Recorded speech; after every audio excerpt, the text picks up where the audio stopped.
huwa hauduhu. Al-Kautsar ini adalah telaganya Nabi Muhammad sallallahu alaihi wasallam. Taridu alaihi ummatuhu.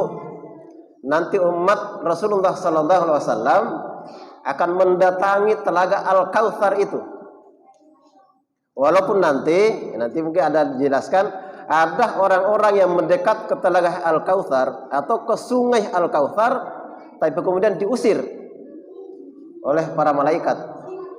Walaupun nanti Rasulullah SAW sempat protes, itu umatku, kenapa diusir? Ya, nanti dilihat ya, nanti saya bacakan hadisnya. Kenapa diusir? Kita ini tidak bisa langsung mempelajari sholat Nabi itu berdasarkan hadis dan Al-Quran. Tidak bisa. Berarti lewat siapa? Lewat orang yang memahami hadis dan Al-Quran. Siapa dia?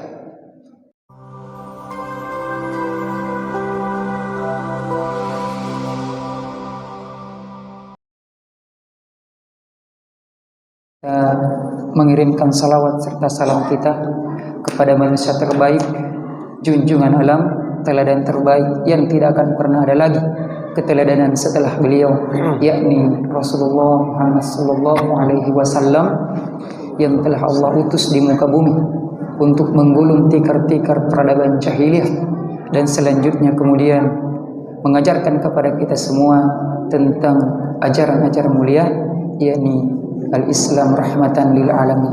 Kita bersyukur kita adalah bagian dari kaum muslimin, dan tentunya dari syukur itu kita berharap semoga dengan segala upaya kita untuk senantiasa beribadah kepada Allah Subhanahu wa taala melalui contoh-contoh beliau, semoga dengan itu semua kelak kita akan mendapatkan syafaatnya di yaumil atau di hari perhitungan amal kelak. Amin amin ya rabbal alamin.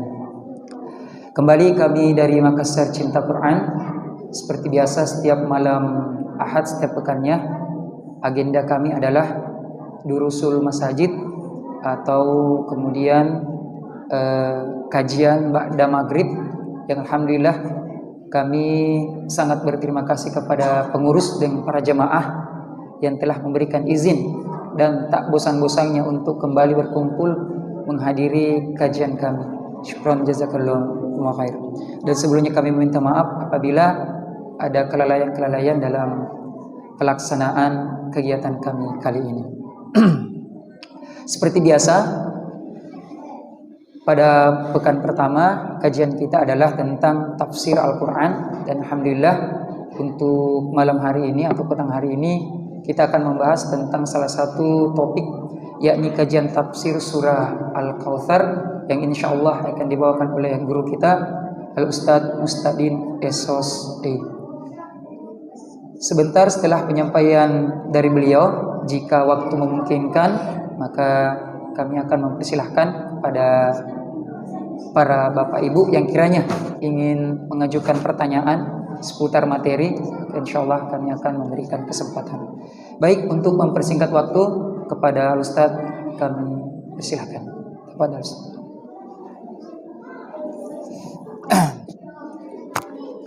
Bismillahirrahmanirrahim. Assalamualaikum warahmatullahi wabarakatuh. Waalaikumsalam. Kayaknya ini agak dingin ya, kurang semangat. Diulang dulu ya. Assalamualaikum warahmatullahi wabarakatuh. Waalaikumsalam. Ya, agak panas nih. Alhamdulillahi rabbil alamin, al-qail inna a'tainakal kautsar fasholli li rabbika wanhar inna syani'aka huwal abtar. Asyhadu an la ilaha illallah wahdahu la syarikalah wa asyhadu anna Muhammadan abduhu wa rasuluh. Allahumma salli wa sallim ala habibina al-Mustafa sayyidina Muhammadin wa ala alihi wa ashabihi ajma'in. Amma ba'du. Bapak-bapak, ibu-ibu, adik-adik yang biasanya gak ribut, ya alhamdulillah sudah tenang. Yang insyaallah sama-sama dimuliakan oleh Allah Subhanahu wa taala. Alhamdulillah, pada kesempatan yang mulia ini kita masih diberi nikmat oleh Allah berupa iman dan Islam, sehingga masih hadir di rumah Allah ini tidak lain untuk takarrub kepada Allah Subhanahu wa taala dengan melaksanakan sholat maghrib secara berjamaah.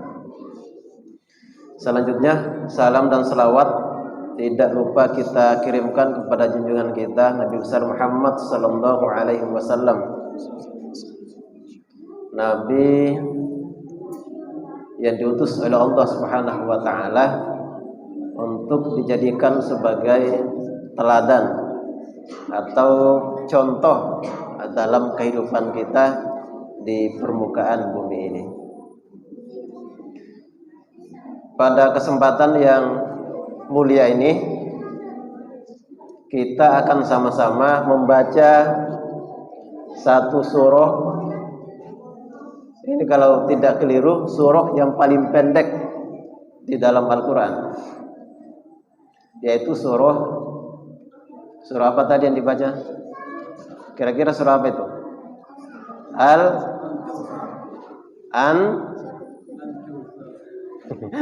Ini anak-anak sudah mulai ragu. Ini An-Nas apa Al-Kautsar? Suratul Kautsar. Surah Al-Kautsar. Surah ini dinamakan dengan Al-Kautsar itu berdasarkan ayat yang pertama. Ada kata-kata Al-Kautsar. Surah ini diperdebatkan oleh para ulama. Surah ini turun di Mekah atau di Madinah. Ulama beda pendapat. Makanya dalam tafsir ini juga disebutkan makkiyatun au madaniyatun. Jadi ini terbelah dua ya para ulama. Ada yang mengatakan turun di Mekah atau sebelum Rasul hijrah ke Madinah. Ada juga yang berpendapat ini surah turun setelah beliau hijrah ke Madinah. Salatu ayatin. Surah ini jumlah ayatnya itu 3. Surah apa lagi yang jumlah ayatnya 3? Wal Asri. Wal Asri, tapi kayaknya ini lebih pendek daripada Al-Asr. Jadi Al-Kautsar ini adalah surah yang paling pendek di dalam Al-Quran. Kalau tidak keliru ya. Bismillahirrahmanirrahim. Inna a'toinaka.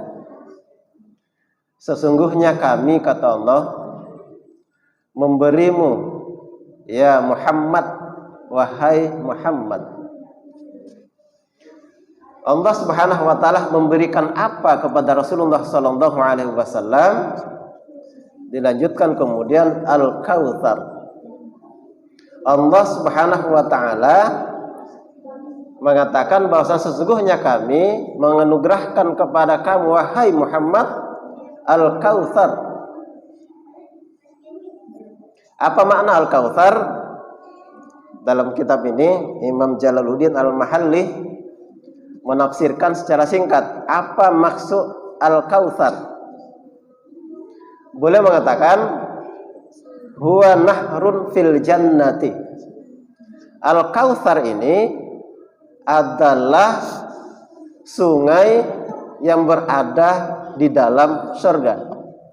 Sebentar saya akan bacakan secara rinci. Di kitab tafsir yang lain itu dirinci hadis-hadis Rasulullah yang terkait dengan sungai atau telaga Al-Kautsar yang ada di surga. Ada juga yang berpendapat bahwasanya ada juga telaga yang ada di padang mahsyar. Karena umat manusia nanti itu akan ada di padang mahsyar sekitar 50.000 tahun. Perhitungan akhirat. Jadi satu hari di akhirat, 1000 tahun di dunia. Huwa hauduhu. Al-Kautsar ini adalah telaganya Nabi Muhammad sallallahu alaihi wasallam. Taridu alaihi ummatuhu. Nanti umat Rasulullah sallallahu alaihi wasallam akan mendatangi telaga Al-Kautsar itu. Walaupun nanti mungkin ada dijelaskan, ada orang-orang yang mendekat ke telaga Al-Kautsar atau ke sungai Al-Kautsar, tapi kemudian diusir oleh para malaikat. Walaupun nanti Rasulullah SAW sempat protes, itu umatku, kenapa diusir? Ya, nanti dilihat ya, nanti saya bacakan hadisnya. Kenapa diusir dari telaga Al-Kautsar? Ada berapa orang nanti diusir, jadi tidak sempat mencicipi telaga Al-Kautsar. Ada juga yang menafsirkan Al-Kautsar itu adalah al-khairul katsiru, kebaikan yang banyak. Karena Al-Kautsar ini itu ada kata-kata katsurah yaktsuru katsirun, banyak.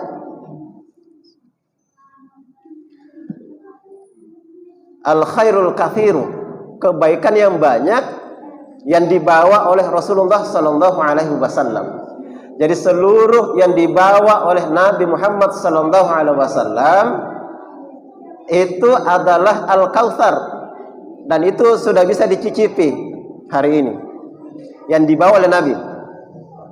Termasuk sholat ini itu dibawa oleh Rasulullah sallallahu alaihi wasallam. Jadi termasuk Al-Kautsar, kebaikan yang dibawa oleh Rasulullah sallallahu alaihi wasallam. Jadi ini kalau maknanya kebaikan yang banyak, nah ini sudah sering kita cicipi tiap hari. Al-Kautsar itu. Minan nubuwati, diangkatnya Rasul sebagai nabi itu juga adalah Al-Kautsar. Nah itu intinya, beliau diangkat jadi nabi, kemudian membawa ajaran yang ajaran semuanya itu Al-Kautsar. Wal Qur'ani, Al-Qur'anul Karim yang kita baca sekarang itu termasuk Al-Kautsar. Nah ini ya kita tiap hari baca Al-Quran, insya Allah. Kalau tidak dibaca lewat mushaf, dibaca dalam sholat. Masa iya tidak baca? Ya minimal Al-Fatihah dibaca tiap hari. Kalau tidak ada surah yang dihafal, ya Al-Fatihah cukup, sah sholatnya. Tapi masa iya sudah berkumis begini, biar inna atau ina tidak dihafal, disuruh turun saja ke tingkat TPA kalau tidak hafal surah-surah pendek. Ini saja ini adik-adik ya mungkin sudah hafal 1 juz atau setengah juz. Wasyafa'ah, syafaat Nabi di akhirat itu juga termasuk Al-Kautsar wa nahwiha dan lain sebagainya. Jadi semua kebaikan yang diwariskan oleh Rasulullah sallallahu alaihi wasallam itu adalah Al-Kautsar. Jadi kalau maknanya kebaikan yang banyak, alhamdulillah itu sudah kita cicipi. Bagaimana enaknya membaca Al-Quran, bagaimana asyiknya melaksanakan sholat, itu insya Allah sudah kita rasakan. Jadi orang yang sholat itu ya macam-macam juga perasaannya. Ada orang sholat itu enak betul dia rasa, bahagia. Saking enaknya, walaupun dia itu sedang dagang di pasar, begitu adzan, dia pergi sholat. Ada juga mungkin ya biasa-biasa saja. Ada juga mungkin kalau dipaksa-paksa itu malah jengkel-jengkel sedikit. Apa yang dipaksa-paksa itu sholat? Nah, dalam Islam sholat 5 kali sehari semalam itu hukumnya fardu. wajib. Tidak ada pilihan. Jadi seorang muslim itu tidak ada pilihan untuk sholat 5 kali sehari semalam. Pilihannya itu tinggal 2, dapat pahala atau dosa. Itu mami. Tidak ada pilihan ketiga. Kecuali ibu-ibu. Nah, kalau ibu-ibu ini kan biasanya libur. Setiap bulan dia dapat jatah libur. Tidak usah sholat dan tidak usah dikodok. Kecuali puasa nanti dikodok. Tapi kalau sholat ya tidak usah.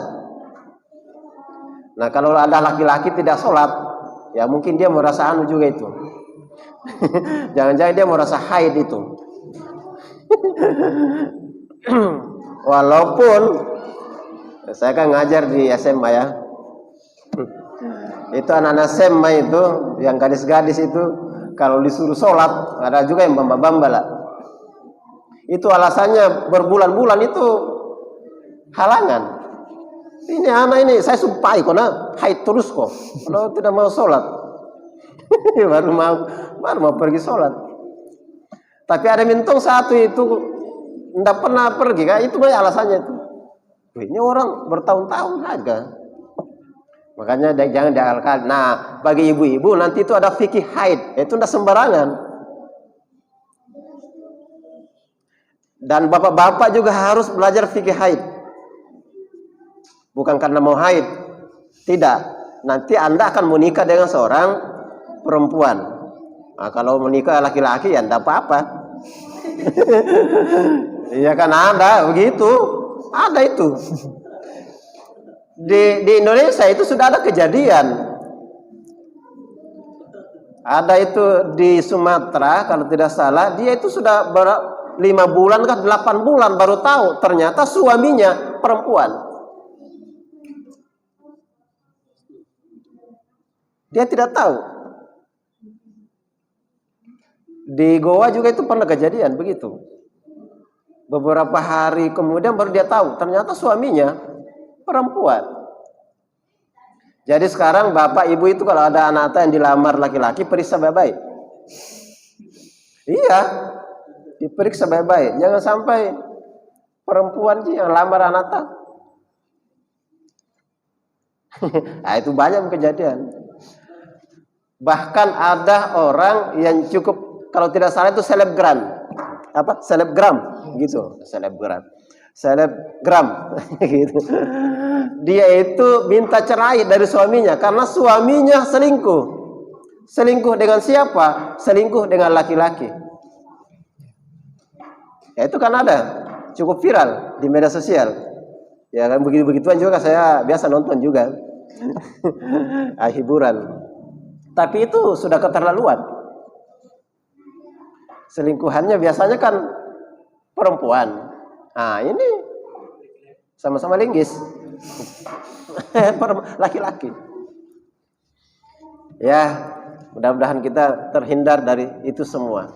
Karena pada hari ini orang dulu mengatakan yang sulit kita jaga itu anak perempuan. Pada hari ini Pak terbalik. Yang sulit dijaga sekarang itu anak laki-laki. Karena itu banyak predator. Apa istilahnya itu? Gay. Hati-hati nah. Karena kalau ada pegang-pegang gitu lari memang nih. Siapa tahu ninjo. Apa? Gay. Kalau ada yang bergaya seorang perempuan belum tentu gay. Malah yang gay itu kayak olahragawan itu. Itu anunya badannya itu apa istilahnya itu? Yang kotak-kotak itu. Iya, kita tidak sangka ternyata dia gay. Kenapa? Karena dia pejantan, tangguh kalau dilihat dari fisik. Nah, kalau ada seorang laki-laki yang bergaya perempuan sejak lahir begitu, ya mau dia apa? Tidak dosa dia. Tapi itu bukan itu anunya. Kenapa lari ke situ ya? Kita lanjut.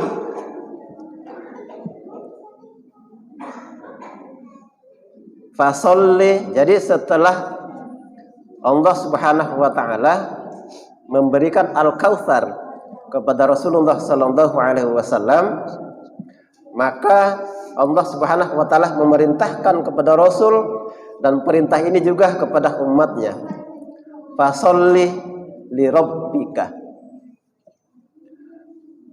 Shol itu maka dirikan solat. Laksanakan solat sebagaimana mestinya. Li rabbika, kepada Tuhanmu. Perintah solat. Nah, kalau dalam tafsir ini itu disebutkan sholat Idul Nahri, atau ini sholat Idul Adha. Yang diperintahkan di situ adalah sholat Idul Adha atau Idul Kurban. Tapi ada ulama yang menjelaskan kalau secara umum perintah sholat, baik sholat wajib maupun sholat sunnah. Jadi, walaupun perintah di sini ada yang mengkhususkan itu adalah sholat Idul Adha. Termasuk Imam Jalaluddin Al-Mahalli itu menafsirkan sholat Idul Nahar atau Idul Adha. Makanya ini di dalam Islam ada itu ilmu, itu hukumnya fardu ain untuk dipelajari. Artinya kalau tidak belajar dosa. Salah satunya adalah belajar tentang sholat, itu fardu ain. Jadi kalau kita itu sholat harusnya berdasarkan ilmu. Nah, kalau kita ini, ya alhamdulillah di sini insyaallah orang-orang terpelajar semua, melaksanakan sholat berdasarkan yang pernah dipelajari. Banyak yang mau dipelajari. Ilmu sholat itu memang orang kalau sholat paling panjang mungkin itu 10 menit. Kalau misalnya sholat maghrib, mungkin paling panjang sholatnya itu kira-kira 10 menit. Kira-kira di sini ada 10 menit ya sholat wajib. Atau berapa biasa rata-rata? 10. Ya. Kalau tadi berapa menit itu? Ya. Kalau kita rata-ratakan, itu kalau 10 menit itu, wah lama itu. Sholatnya saja ya, tidak digabung dengan zikir-zikirnya. Kalau digabung zikir-zikirnya biasa setengah jam. Tapi kalau sholatnya toh berapa menit biasa? 5. Kalau sholat sendiri berapa menit? Iya. Oh, tambah sedikit lagi. Jangan sampai malah kalau sendiri belum selesai rakaatnya sudah salam. Dia diskon sholatnya. Tapi saya yakin seorang muslim yang rajin sholat itu tidak mungkin mengkortin sholatnya. Tidak mungkin. Kalau zuhur biar sendiri pasti 4 rakaat. Kalau yang biasa sholat. Kalau yang dipaksa-paksa sholat, kayak anak-anak itu yang baru anak-anak begini nih, kalau dipaksa sholat masuk kamar, kira-kira itu 5 detik selesai itu. Baru masuk keluar nih, sudah sholat kah? Ya sudah. Berarti berdiri itu Allahu Akbar, Assalamualaikum. Ini kayak salat jenazah kan, tidak ada rukuknya. Jadi sholat itu kita rata-ratakan 5 menit. Tapi bab sholat, kalau kita cari-cari kitab yang membicarakan tentang sholat, tentang toharoh, kemudian mengangkat hadas, menghilangkan najis, kemudian masuk bab wudu, ditambah bab sholat. Kalau kita buka kitab Al-Majmu', terjemahan itu membicarakan tentang sholat 4 jilid tebal, yang rata-rata 1 jilidnya itu 900 halaman. 1 jilid sampai 4, rata-rata 900 halaman. Itu membicarakan tentang sholat dari A sampai Z, dari takbiratul ihram sampai salam. Banyak. Pelaksanaannya singkat, tapi nanti belajarnya bisa lama. Tapi insyaallah, sekali lagi ya, belajar sholat itu fardu ain. Kalau tidak belajar, bagaimana sholatnya? Ya insya Allah sah. Hanya saja dia dosa karena tidak belajar. Kenapa tidak belajar? Nah, itu nanti ditanya. Di sini ada, mungkin ada di sini pengajian ya tentang sholat. Alhamdulillah. Ada tuh? Sudah ada? Iya. Alhamdulillah. Jadi kita itu sholat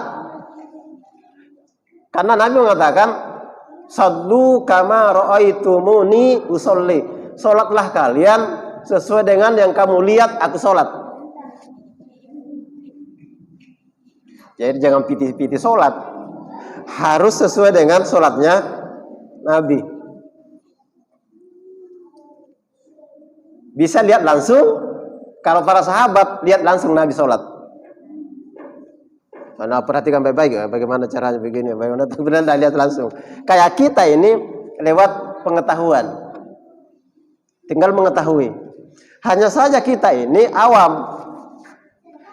Kita ini tidak bisa langsung mempelajari sholat Nabi itu berdasarkan hadis dan Al-Quran.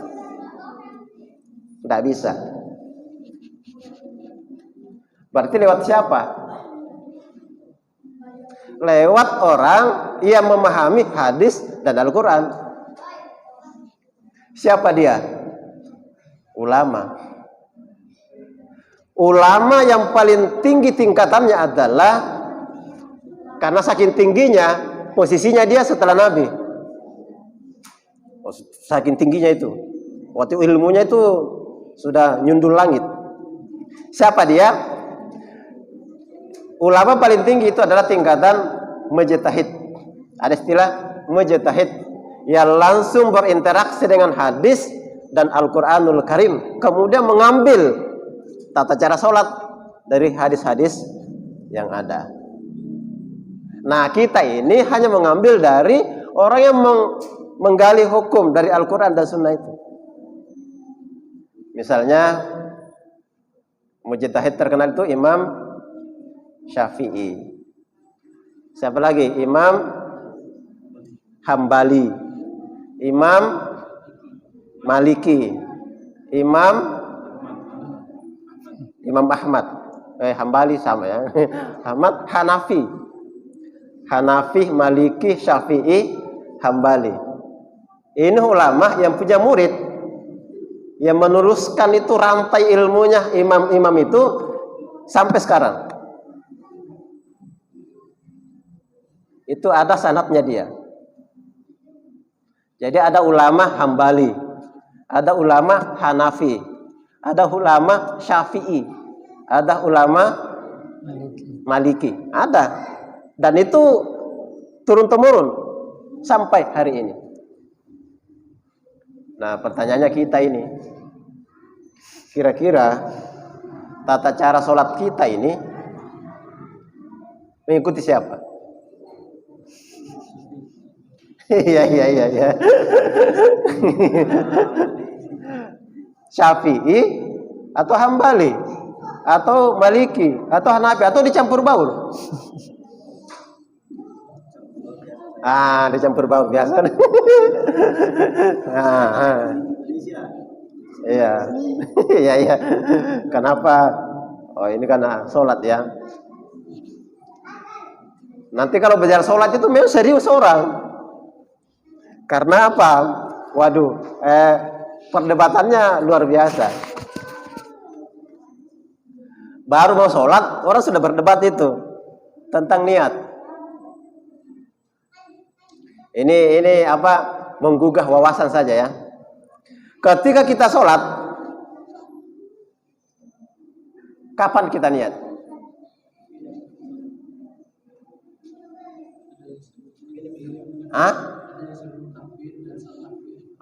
Sebelum takbir itu pendapat siapa? Dari rumah sebelum kita masuk kita sudah pikir bahwa iya. Berarti itu pendapatnya Imam. Iya. Nanti kalau Syafi'i beda lagi nanti. Bagaimana tata cara niat? Jadi memang itu belajar sholat itu penting ya. Berdasarkan ilmu. Ya, kalau saya sih hanya menggugah saja ya. Saya juga di awam tentang hal itu. Iya, ya. Tapi ya kita tidak ada salahnya kan belajar terus kan. Ya memang tugas kita belajar terus sampai menutup mata. Jangan berhenti. Tidak ada kata berhenti. Yang namanya ilmu itu Pak, saking banyaknya, pendek umur kita untuk bisa mengetahui semua itu. Terlalu pendek. Ya makanya ya kalau ada ya belajar terus. Ya kita lanjut ya. Ini sudah mau habis waktu ya. Ini isyanya jam berapa? 19.22. Oh, sampai setengah 8 ya? Setengah 8. Hah? 22. Oke. Fasholli li rabbika wanhar. Nuskaka. Wanhar, dan potonglah hewan korban. Inna syani'aka, sesungguhnya orang-orang yang membencimu. Apa ini bacanya? Mubghidoka, atau yang tidak menyukaimu. Huwal abtar, dialah yang terputus. Kenapa ayat ini turun? Karena Rasulullah sallallahu alaihi wasallam berdasarkan di sini, al-abtar itu artinya adalah al-munqati, putus. Yang terputus an kulli khairin, dari semua kebaikan. Au al-munqati'ul aqidi, atau terputus keturunan. Nazalat fil Asi ibni Wa'il. Ayat ini turun terkait dengan Al-As bin Wa'il. Ketika zaman Nabi sallallahu alaihi wasallam abtar, ketika Al-As bin Wa'il menjuluki Rasulullah sallallahu alaihi wasallam al-abtar inda mauti ibnihi Al-Qasim. Al-As bin Wa'il menamai Rasulullah sallallahu alaihi wasallam al-abtar ketika anak beliau Al-Qasim itu wafat. Jadi kalau orang Arab itu, kalau anak laki-laki itu wafat, maka disebut putus keturunannya, anak laki-laki. Dan Rasulullah sallallahu alaihi wasallam, berapa anak laki-lakinya Nabi itu? 3 ya. Semuanya wafat. Masih anak-anak. Tapi keturunan Nabi itu tidak akan pernah putus. Karena keturunan Nabi lewat anaknya Fatimah. Anaknya Fatimah yang melahirkan Hasan, Husain. Husain itulah kalau tidak salah yang keturunan Habib. Iya, Habib yang ada sekarang ya. Itu kalau tidak salah itu bermuara ke Imam Husain. Ada juga yang bermuara ke Imam Hasan. Karena kan banyak keturunan Nabi. Ada Habib, ada Sayyid, ada apa lagi? Itu jangan saya tahu. Sayyid, Habib, jangan tahu. Jadi keturunan Nabi sallallahu alaihi wasallam itu ayat ini membantah huwa al-abtar. Ya Muhammad, bukan kamu al-abtar, tapi dia yang al-abtar, yang menjuluki engkau itu dengan al-abtar. Artinya apa? Orang-orang kafir yang menamai Nabi dulu itu al-abtar, maka mereka itu al-munqati an kulli khair. Orang-orang itu Abu Jahal, Abu Lahab, Al-As bin Wa'il itu terputus dari kebaikan. Walaupun hari ini namanya disebut selalu diakhiri dengan laknatullah alaih. Nabi Muhammad sampai kiamat namanya pasti masih sering disebut-sebut. Kalau ini Al-As bin Wa'il, tidak ada yang disebut-sebut toh. Kita saja sebut-sebut ini karena baca kitab. Kalau di luar-luar, tidak ada yang sebut-sebut Al-As bin Wa'il. Tidak ada. Sebutannya pun putus. Kalau Abu Jahal sering, Abu Lahab juga sering ya, karena ada surah Lahab. Cuman selalu dikatakan laknatullah alaihi. Tapi kan nggak sering disebut juga namanya itu. Walau itu Abu Lahab, Abu Jahal paling-paling di pengajian itu disebut namanya. Coba di luar-luar itu, nggak pernah disebut. Tapi kalau Nabi Muhammad sering disebut. Ya, mungkin sampai kiamat. Nama Nabi Muhammad itu akan terus disebut. Saya akan bacakan satu hadis ya. Apa yang dimaksud dengan Al-Kautsar? Suatu ketika, ini hadis dari Imam Ahmad.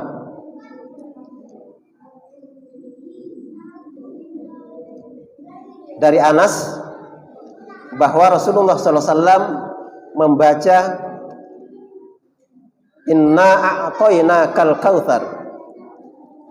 Lalu ia mengatakan bahwa Rasulullah SAW pernah bersabda, aku diberi Al-Kautsar, dan ternyata dia adalah sebuah sungai yang mengalir, dan ternyata kuda tepinya adalah kubah-kubah dari mutiara.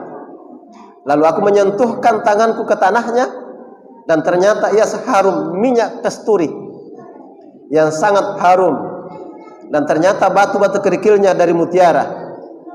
Itu sungai Al-Kautsar. Jadi Rasul sudah pernah mencelupkan tangannya di Al-Kautsar itu. Kapan?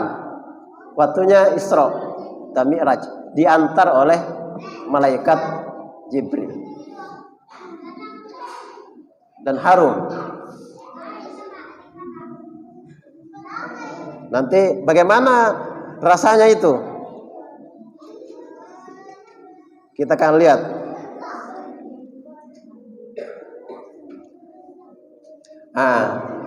Al-Kautsar adalah sebuah sungai di dalam sorga yang diberikan oleh Tuhanku untukku, kata Rasul. Airnya lebih putih dari air susu, dan rasanya lebih manis daripada madu. Padanya terdapat burung-burung yang lehernya seperti leher onta. Umar bertanya, wahai Rasul, sudah tentu dagingnya amat lezat. Rasul bersabda, aku akan memakannya dan merasakan kelezatannya. Jadi di sungai Al-Kautsar itu nanti ada burung-burung yang lehernya seperti onta, berarti besar. Kalau burung besar enak dimakan. Dan kalau kayak burung burung punai yang kayak begini saja enaknya dimakan deh. Apalagi yang lehernya seperti onta. Dan Rasul mengatakan, aku akan memakannya dan merasakan kelezatannya. Nanti dimakan itu oleh Rasul Sallallahu Alaihi Wasallam. Jadi sungai Al-Kautsar itu putihnya lebih putih dari susu, manisnya lebih manis dari madu. Dan satu kali diminum, kita tidak akan pernah merasa haus lagi. Nah, tadi saya sebutkan ada orang-orang yang ketika mendekat ke Al-Kautsar, telaga Al-Kautsar, karena dalam hadis disebutkan gelas-gelasnya itu banyak. Dalam hadis disebutkan sebanyak bintang di langit. Seperti banyak sekali gelas-gelas. Nah, nanti umatnya Nabi Muhammad itu akan mengunjungi Al-Kautsar dan ingin mencicipi bagaimana rasanya. Tapi ada beberapa orang yang diusir oleh Rasulullah Sallallahu Alaihi Wasallam. Ya, kita sebut ya, yang diusir satu aja. Rasulullah Sallallahu Alaihi Wasallam pernah bersabda yang diriwayatkan oleh Imam An-Nasa'i, sesungguhnya akan ada setelahku para penguasa, barang siapa yang mempercayai kedustaan mereka dan membantu kezaliman mereka, berarti nanti akan ada penguasa zalim. Barang siapa yang mempercayai kedustaannya, berarti nanti memang berdasarkan hadis ini akan ada pemimpin itu pembohong. Tadi disebut mempercayai kedustaannya. Iya. Bukan kata saya ya, ini hadis. Hadisnya jangan Jangan pikir yang lain. Pembohong mempercayai kedustaannya dan membantu kezaliman mereka, maka ia bukan termasuk golonganku, kata Rasulullah sallallahu alaihi wasallam. Ini mempercayai kedustaannya dan membantu kezalimannya. Kalau memilih mungkin lebih dahsyat lagi ini. Iya toh? Makanya hati-hati. Ini mempercayai kedustaannya saja, membantu itu kan minimal diam. Sudah membantu itu. Diam terhadap kezaliman berarti membantu orang zalim. Apalagi membela lewat sosmed lagi. Wah, ini betul-betul, wah ini luar biasa, ini baiknya ini. Maka Rasul mengatakan, dia bukan golonganku dan aku bukan darinya. Ia tidak akan menemuiku di telaga Al-Kautsar.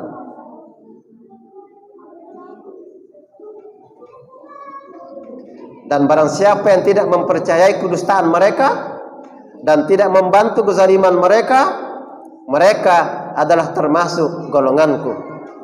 Dan aku bagian darinya, ia akan datang menemuiku di telaga Al-Kautsar. Jadi kalau yang tidak mempercayai kedustaannya, tidak membantu kezalimannya, maka Rasul mengatakan, dia golongan saya dan akan menemui saya di telaga Al-Kautsar. Hadis riwayat Imam An-Nasai. Nah, ini kenapa saya bacakan, Pak? Karena hadis ini itu jarang disampaikan.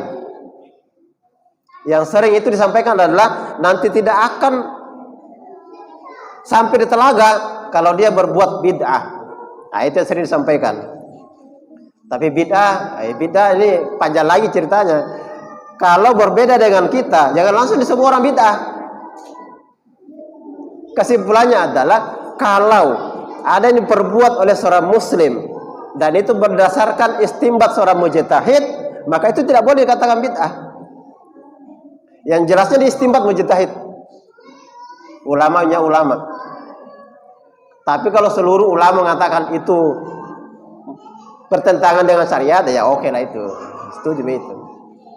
Tapi jangan sampai orang berbuat sesuai dengan ulama yang satu, nah kita ini sering dianu, nah ini yang jadi masalah.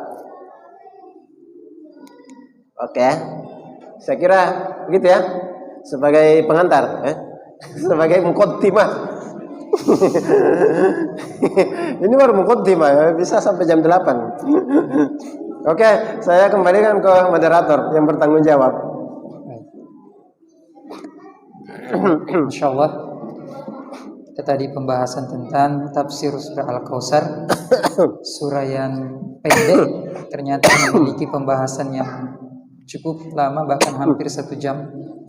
Dan bagi para jemaah yang ingin berinteraksi dengan Ustadz atau ingin bertanya, bisa ya mungkin 2 pertanyaan ya, kami persilahkan. Bisa mengangkat tangan yang ingin bertanya mengenai tentang materi tafsir surah Al-Kautsar. Tafadhol. Waalaikumsalam.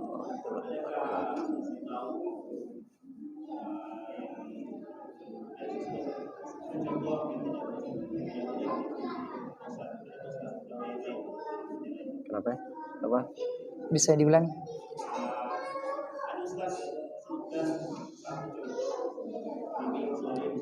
Pemimpin zalim. Ya. Apakah ada yang lain? Kami persilakan ke Ustaz. Ya. Di antaranya adalah yang menjadi orang munafik itu tidak bakalan telaga Al-Kautsar. Jadi di akhirat nanti itu akan berdatangan umat Nabi Muhammad menuju Al-Kautsar. Kemudian diusir. Nabi mengatakan, itu umatku. Maka dijawab, kamu tidak tahu apa yang mereka perbuat sepeninggal engkau. Ya, ada yang munafik. Ada yang murtad. Nah, kalau murtad jelas itu karena ndak mungkin masuk di surga. Kalau orang murtad kan kafir. Orang murtad. Jadi yang saya ingat murtad, munafik, berbuat bid'ah, kemudian yang tadi di hadis Imam An-Nasai. Itu yang 4 yang saya tahu. Oke? Makanya hati-hati. Orang munafik, ya orang munafik kan hanya Allah yang tahu juga. Karena dia mainnya di hati. Sulit. Maka orang munafik itu sulit dihadapi. Karena selalu menggunting dalam lifatan, menjegal kawan seiring. Itu orang munafik. Orang munafik itu lisannya iman, hatinya kafir. Jadi kita tidak tahu. Biasanya itu gayanya kayak ulama kiai betul. Ternyata ya kita tidak tahu. Makanya kita berlindung kepada Allah dari penyakit yang namanya penyakit nifak. Munafik. Karena munafik sebenarnya kafir. Munafik kafir. Kalau kafir itu lisannya kafir, hatinya kafir. Memang jawab saya kafir. Ah itu kafir sebutnya dalam Al-Quran. Kalau munafik lisannya iman, hatinya yang kafir. Padahal sama-sama kafir. Cuma kalau orang munafik, nah ini yang sulit. Karena bisa saja dia sama-sama dengan kita masuk pasukan. Setelah perang terjadi berkecamuk, nah dia bikin ricu, mau lari, nah pengaruhi orang, banyak sekali musuh, lari, ya begitu. Nah, itu orang munafik bikin penyakit. Ketika berangkat perang Badar banyak yang ikut itu, tapi di tengah jalan banyak yang pulang. Yang tinggal berapa? 311 ya. 311 orang lawan 1000. Kemudian bid'ah. Belum masuk toh? Belum. Bid'ah. Yang namanya bid'ah itu sependek pengetahuan saya. Makanya saya tidak akan sembarang bid'ah gitu. Sependek pengetahuan saya, yang namanya bid'ah itu adalah satu perintah yang disampaikan oleh Allah dan Rasulnya, kemudian juga dirinci tata caranya seperti apa, kemudian menyelisihi tata cara itu namanya bid'ah. Contoh, sholat maghrib berapa rakaat? Kalau ada orang sholat maghrib 4 rakaat, bid'ah.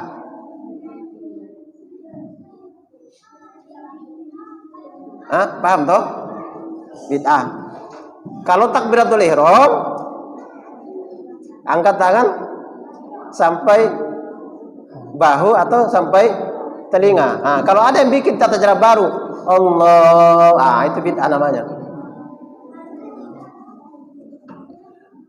Puasa Ramadan, bulannya itu bulan Ramadan. Kalau ada yang rubah ke bulan Syawal, bid'ah. Naik haji di mana?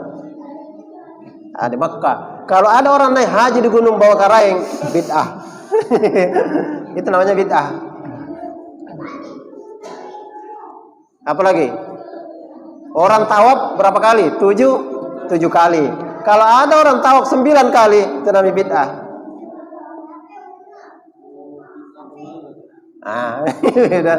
Dolala. Ya jelas dolala itu. Bid'ah hasanah.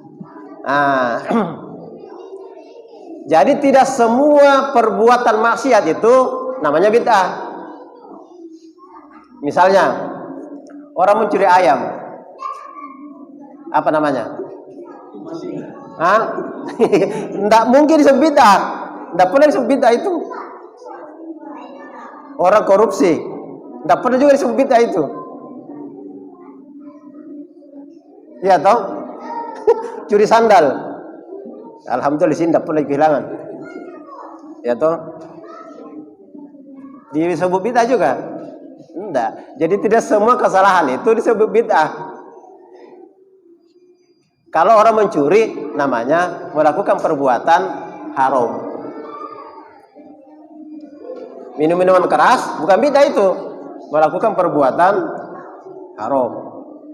Tapi kalau ada perintah Allah yang dirinci tata caranya seperti ini, kemudian dia rubah, itu jelas bid'ah. Oke ya? Semuanya panjang, tapi masih waktu ya? Iya. Iya. Ya. Sebentar. Baik, alhamdulillah tadi pembahasan dari Ustaz mengenai tafsir surah Al-Kautsar. Kami ucapkan jazakumullah khair kepada para jamaah yang tetap senantiasa bersama dengan kita sampai pembahasan terakhir. Kami ucapkan Panjang ini. Kami ucapkan banyak terima kasih kepada pengurus maupun ketua masjid Abu Taqwa yang masih memberikan kita izin. Semoga kegiatan kita ini bernilai pahala di sisi Allah Subhanahu wa taala. Dan sekali lagi kami mohon maaf apabila ada sesuatu yang tidak berkenan dari pembahasan Ustaz tadi. Kita tutup dengan membaca doa kafaratul majelis. Subhanakallahumma wa bihamdik, asyhadu an la ilaha illa anta, astaghfiruka wa atubu ilaik. Assalamualaikum warahmatullahi wabarakatuh.